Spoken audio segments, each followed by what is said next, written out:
हालिया सालों में जो मकबूजा वादी के अंदर कोई ऐसा दहशत गर्दी का वाक़या हो, कोई टेररिज्म का कोई इंसिडेंट हो,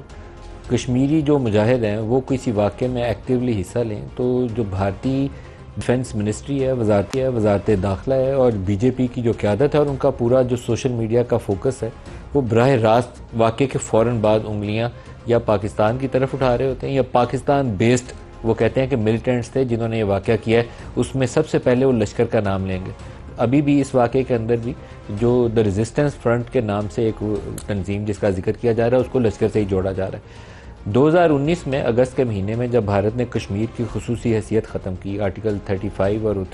270, उसके बाद सबसे पहले जो इंडिया ने काम करना शुरू किया कि वहाँ पर भारत के मुख्तलिफ हिस्सों से लोगों को लाकर डोमिसाइल बनाकर वहाँ आबाद करना शुरू किया। अभी चंद ही रोज़ पहले कश्मीर की जो मकबूजा वादी की जो असम्बली है उसके अंदर एक नंबर पेश किया गया कि तकरीबन 84,000 मुख्तलिफ इंडिया के शहरों से हिंदुओं को मुकामी कश्मीर के अंदर डोमिसाइल बना कर दिया गया उसी इलाके में आबाद करने के लिए। तो वहाँ रद्दअमल तो उसका आना फितरी बात है, ये कहें कि रद्दअमल नहीं आएगा तो ये बात झूठ होगी, लेकिन बराह रास्त पाकिस्तान की तरफ उंगलियाँ उठाना ये उनके लिए एक बड़ा आसान हदफ है और ये माजी के जितने वाक़यात थे उन सब के अंदर भी ये काम होता रहा। पाकिस्तान की तरफ से जो इन्फिल्ट्रेशन थी, पहले यहाँ बहुत एक्टिव थे ग्रुप्स, जैसे लश्कर बहुत एक्टिव था, फिर वो जमातुल दावा उसका नाम हो गया, बहुत एक्टिव थे, जैश मोहम्मद वाले बहुत एक्टिव थे। लेकिन मुशर्रफ दौर में जब भारत के साथ कुछ बैक चैनल डिप्लोमेसी का आगाज़ हुआ,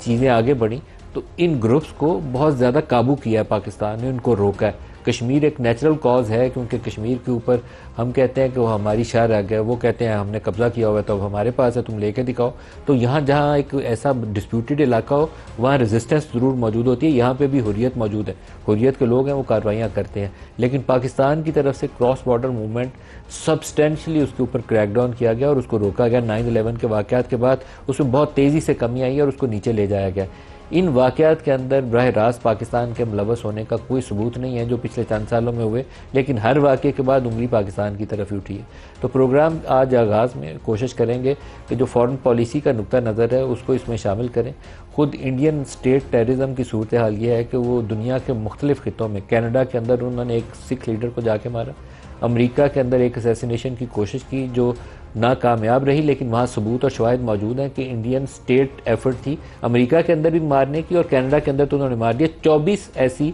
असैसिनेशन पाकिस्तानी सरजमीन पर उन्होंने की और उसके भी बाकायदा सबूत और शवाहिद मौजूद हैं कि किस तरीके से इंडियन रॉ जो है यहाँ बंदों को रिक्रूट करती है और फिर असैसिनेशन के लिए फंड्स भी, असला भी और टारगेट भी मुहैया करती है। अफ़गानिस्तान के रास्ते जो पाकिस्तान में टेररिज्म की स्पिल ओवर हो रही है, वो टीटीपी कर रही हो, BLA कर रही हो, उसके पीछे असला, पैसा, प्लानिंग वो कहाँ से आती है, उसके पीछे भी कोई ढकी छुपी बात नहीं है।